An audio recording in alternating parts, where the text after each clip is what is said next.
IPL 2025-18 edition అద్భుతాలైతే జరుగుతున్నాయి. Toughest rivalry లేకపోయినా, big scores board మీద చూడకపోయినా ఐపీఎల్ ఫ్యాన్స్ మాత్రం ఖుషి చేస్తుందని చెప్పుకోవచ్చు ఈ సీజన్. ఓవరాల్ గా ఈ ఐపీఎల్ సీజన్ లో కొత్త ఛాంపియన్ చూసే ఛాన్సెస్ అయితే మాక్సిమం కనబడుతున్నాయి. Delhi Capitals, royal Challengers Bengaluru, Punjab Kings లు టైటిల్ రేస్ లోకి అయితే వచ్చాయి. అలానే గుజరాత్ టైటన్స్ కంటిన్యూగా 4 మ్యాచ్లు గెలిచి పాయింట్స్ టేబుల్లో తొలి స్పాట్ అయితే సొంతం చేసుకుంది. డీసీ కూడా 4 గెలిచి సెకండ్ స్పాట్ లో అయితే ఉంది. ఇక KKR, RCB, Punjab Kings, Lucknow super Giants ఈ 3 మ్యాచ్లు గెలిచి 3rd, 4th, 5th, 6th spots లో అయితే కంటిన్యూ అవుతున్నాయి. అయితే మనం ప్రతి సీజన్ లో చూసే టేబుల్ టాపర్స్ అయిన Mumbai Indians, Chennai super Kings, SRH అలాగే రాజస్థాన్ రాయల్స్ ఈసారి చతికిలబడ్డాయి అనటంలో సందేహం లేదు. అందుకే ఈసారి న్యూ ఛాంపియన్ చూసే అవకాశం ఉంది అంటున్నా. అయితే ఐపీఎల్ 2025-18 ఎడిషన్ లో భాగంగా 28వ మ్యాచ్గా ఏప్రిల్ 13న సండే డబుల్ ధమాకాలో తొలి మ్యాచ్గా అంటే ఆఫ్టర్నూన్ 3:30 రాజస్థాన్ రాయల్స్ మరియు ఆర్సీబీలు ఒక భయంకరమైన పోరుకైతే సిద్ధమైపోయాయి.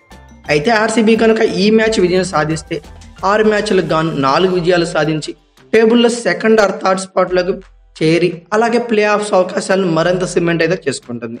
అలానే ఒకవేళ ఆర్ఆర్ కనుక ఈ విజయం సాధిస్తే 6కు 3 గెలిచి అలాగే కొంచెం తమ టేబుల్ స్పాట్ని అయితే బెటర్ చేసుకునే ఛాన్సెస్ అయితే ఉంటాయి. ఓవరాల్గా ఈ మ్యాచ్ అయితే ఆర్సీబీ భవిష్యత్ డిసైడ్ చేయనుంది అని చెప్పుకోవచ్చు.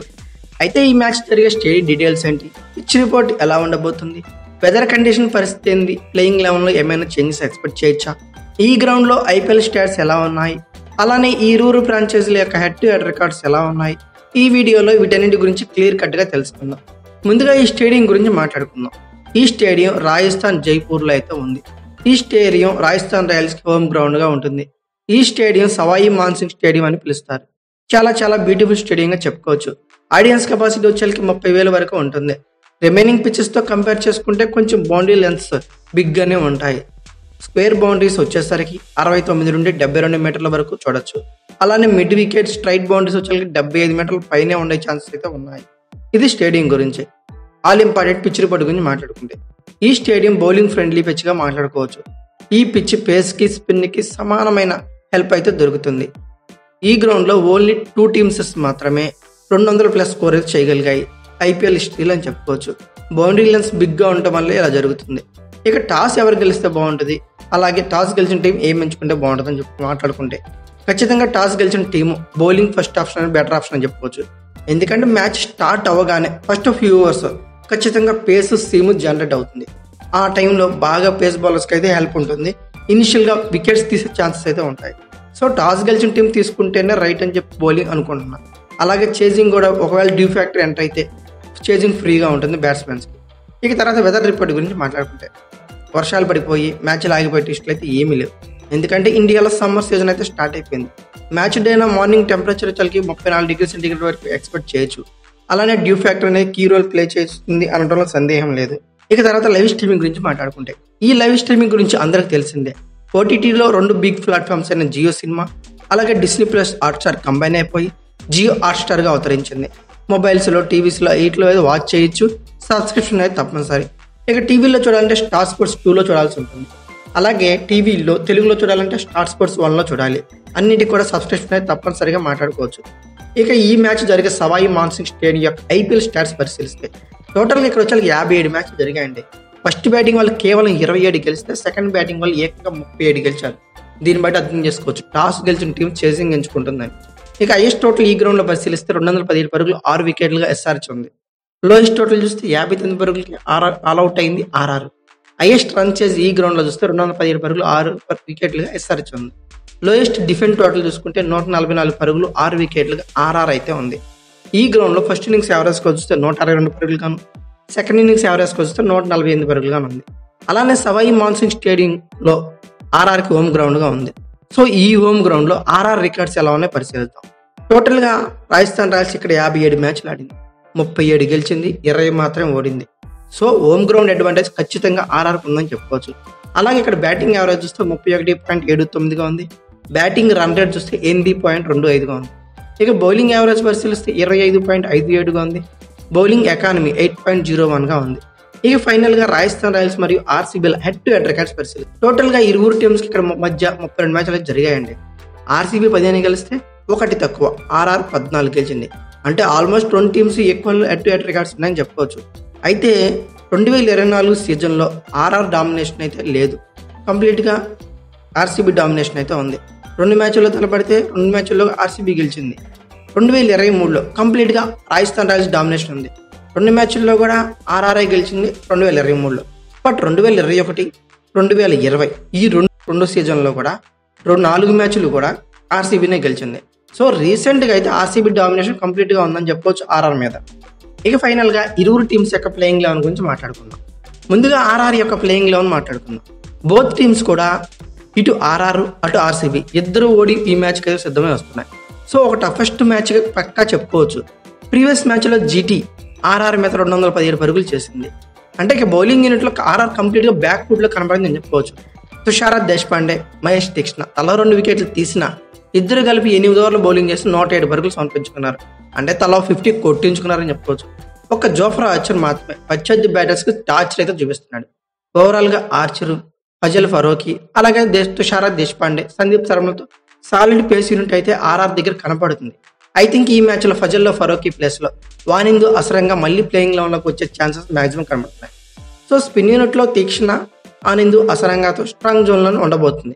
ఇక పేస్ యూనిట్ లో ఆర్చరు, తుషారా దేశపాండే, సందీప్ శర్మతోనే నడపనున్నారు. ఇక బ్యాటింగ్ యూనిట్ లో జైస్వాల్ ఫామ్ లోకి వచ్చినట్టు వచ్చి లై తప్పాడు. ప్రజెంట్ ఆర్సీబీ లాంటి టీంని ఎదుర్కోవాలంటే ఖచ్చితంగా జైస్వాల్ బ్యాటింగ్ పరుగులు రాక తప్పదని చెప్పుకోవచ్చు. ఇక తర్వాత సంజు శాంసన్, రియాన్ పరాగ్లు మంచి ఇన్నింగ్స్లు ఆడుతున్నారు. ఇద్దరు కూడా టచ్ లోనే ఉన్నారు. ఇక అలానే నితీష్ రాణా యాజ్ యూజువల్ గా జైస్వాల్ లాగానే ఒక పెద్ద ఇన్నింగ్స్ ఆడాడు, తర్వాత మళ్ళీ లై తప్పాడు. జురెల్ బ్యాట్ నుండి మంచి ఇన్నింగ్స్ అయితే రావాల్సింది. ఇంతవరకు మంచి ఇంపాక్ట్ఫుల్ ఇన్నింగ్స్ అయితే ఒక్కటి కూడా ఆడలేదు. ఐ థింక్ ఒక మ్యాచ్లో ఆడాడు అనుకుంటా. ఇక తర్వాత అలాంటి ఇన్నింగ్స్ అయితే రాలేదు. ఇక తర్వాత సిమ్రాన్ హెట్మేర్ ప్రీవియస్ మ్యాచ్లో చెత్త కొట్టేశాడు. అలాంటి ఫామే మరోసారి కనబరచాల్సి ఉంటుందని చెప్పుకోవచ్చు. ఓవరాల్ గా వీళ్ళ ప్లేయింగ్ లో పెద్దగా చేంజెస్ అయితే ఎక్స్పెక్ట్ చేయట్లా. ఆ ఒక చెందే ఫజల్ ఫరూక్ ప్లేస్ లో ఓవర్సీస్ ప్లేయర్ అయినా వార్నింగ్ ఆడించే ఛాన్సెస్ ఉన్నాయి. ఇంపాక్ట్ ప్లేయర్ మాత్రం నాకు అయితే మాత్రం ఈ ఫజల్ ఫరూకీ, అలా తుషార్ దేశపాండే, సందీప్ శర్మలా కాకుండా ఆకాష్ మధ్వాల్ని ఇంపాక్ట్ ప్లేయర్గా తీసుకుంటే ముంబై ఇండియన్స్ తరఫున బెటర్ పెర్ఫార్మెన్స్ అయితే ఆకాష్ మధ్వాల్ ఇచ్చాడు. చాలా మంచి రికార్డ్స్ కూడా ఉన్నాయి. సో ఇతను ఆడిస్తే ఇంపాక్ట్ ప్లేయర్గా నాకు బెటర్ ఆప్షన్ అని నేనైతే అనుకున్నా. ఓవరాల్గా వీళ్ళ ప్లేయింగ్ లెవెన్ పేపర్ మీద పరిశీలిస్తే ఎస్ఎస్సి Jaiswal, Sanju Samson, Nitish Rana, Riyan Parag, Shimron Hetmyer, Dhruv Jurel, Jofra Archer, Wanindu Hasaranga, Maheesh Theekshana, Tushar Deshpande, Sandeep Sharma. Impact player వచ్చేకి ఆకాష్ మధ్వాల్ ఉండే ఛాన్సెస్ ఉన్నాయి. ఇక ఫైనల్గా ఆర్సీబీ ప్లేయింగ్ లెవెన్ గురించి మాట్లాడుకుంటే 5 మ్యాచ్లు ఆడింది, 3 గెలిచింది, 2 ఓడింది. ఆ 2 ఓటములు కూడా ఆల్మోస్ట్ గెలుపు తీరాలకు వచ్చి ఓడిందని చెప్పుకోవచ్చు. ఒకే ఒక మిస్టేక్ పోయిన మ్యాచ్ అయితే గమనాన్ని మార్చేస్తుంది. ఇంపార్టెంట్లీ ప్రీవియస్ మ్యాచ్ హెజిల్వుడ్ ఒకే ఒక ఓవర్లో మొత్తం ఆర్సీబీ కథనే మార్చేశాడు. బాగానే ఉన్న బౌలింగ్ యూనిట్ ఒక్కసారి గాడి తప్పిందా అనిపించింది. హెజిల్వుడ్ లాంటి స్ట్రాంగ్ ప్లేసర్ కనుక ఎక్కువగా పరుగులు ఇస్తే అది ఖచ్చితంగా మ్యాచ్ మీద ఇంపాక్ట్ చూపిస్తుందని నిరూపించాడు. ఇక అలాగే భువనేశ్వర్ కుమార్ ప్రీవియస్ మ్యాచ్లో ఫుల్ జోష్తో అయితే కనబడ్డాయా. ఇన్ఫాక్ట్ 6.5 ఎకానమీతో 4 ఓవర్లు బౌలింగ్ చేసి 2 వికెట్లు తీశాడు. యాష్ దయాల్ కొన్ని చాలు ఇంప్రెసివ్గా బౌలింగ్ చేస్తున్నా, కొన్ని చాలు అయితే మాత్రం ఎకనామికల్గా ప్రూవ్ అవుతున్నాడు. ఓవరాల్గా ఆర్సీబీ పేస్ యూనిట్లో ఇంప్రెసివ్గానే ఉందని చెప్పుకోవచ్చు. బట్ జోష్ హెజిల్వుడ్ మాత్రం చాలా ఇంప్రెసివ్గా బౌలింగ్ చేయాల్సి ఉంది. ఇక స్పిన్ యూనిట్లో సుయాష్ శర్మ చాలా ఇంప్రెసివ్గా కనిపించాడు. ఫస్ట్ మ్యాచ్లో అనుకుంటా ఐ థింక్ లై తప్పాడు. ఇక తర్వాత అక్కడ నుంచి మనోడు సూపర్గా బౌలింగ్ చేస్తున్నాడు, మెయిన్లీ ఎకనామికల్గా బౌలింగ్ చేస్తున్నాడు. ఇక అలాగే కృణాల్ పాండ్యా నుంచి మంచి బౌలింగ్ యూనిట్ కనబడుతుంది.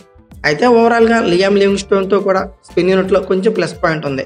ఇక బ్యాకప్ సోర్సెస్ అయితే ఆర్సీబీకి అంత బెస్ట్గా లేవు. ఇక ఆ ప్లేయింగ్ లెవెల్ని ఆడించాల్సిన ఛాన్సెస్ అయితే ఉన్నాయి. ఇక ఇలా బ్యాటింగ్ ఆర్డర్ గురించి మాట్లాడుకుంటే ప్రీవియస్ మ్యాచ్లో 4 ఓవర్లో 60 కొట్టాక మరో 60 పరుగులు చేరేసరికి 7 వికెట్లు కోల్పోయింది. సో మరొకసారి RCB previous season worst form అయితే కంటిన్యూ చేసింది. మిడిల్ ఆర్డర్లు అందరూ ఒకసారి చేతులు ఎత్తేసేవాళ్ళు. సో అదే ఇక్కడ కనపడింది. పెవిలియన్కి క్యూ కట్టారని చెప్పుకోవచ్చు. కెప్టెన్ రజత్ పటిదార్ కాసేపు పోరాడిన ఇంపార్టెంట్ టైంలో అవుట్ అయిపోయాడు. పడికల్ అయితే అదే ఫోర్ ఫామ్ని కంటిన్యూ చేస్తూనే ఉన్నాడు. లియామ్ లివింగ్స్టోన్ అన్నసరి షార్ట్స్ ఆడి వికెట్లు సమర్పించుకున్నాడు. ఇక తర్వాత జితేష్ శర్మ ఈ ప్లేయర్ అనుకున్న టైంలో కీ టైంలో అవుట్ అయిపోయాడు. ఇక టిమ్ డేవిడ్ ఒక్కడే పర్ఫెక్ట్ టైంలో పర్ఫెక్ట్ షాట్స్ ఆడి కొన్ని వాల్యుబుల్ రన్స్ అయితే యాడ్ చేస్తున్నాడు ఆర్సీబీకి అని చెప్పుకోవచ్చు. ఓవరాల్గా వీళ్ళ బ్యాటింగ్ ఆర్డర్ ఇలా ఇంప్రూవ్ చేసుకోకపోతే చాలా కష్టంగా మారిపోతుంది ఉండే కొద్దీ.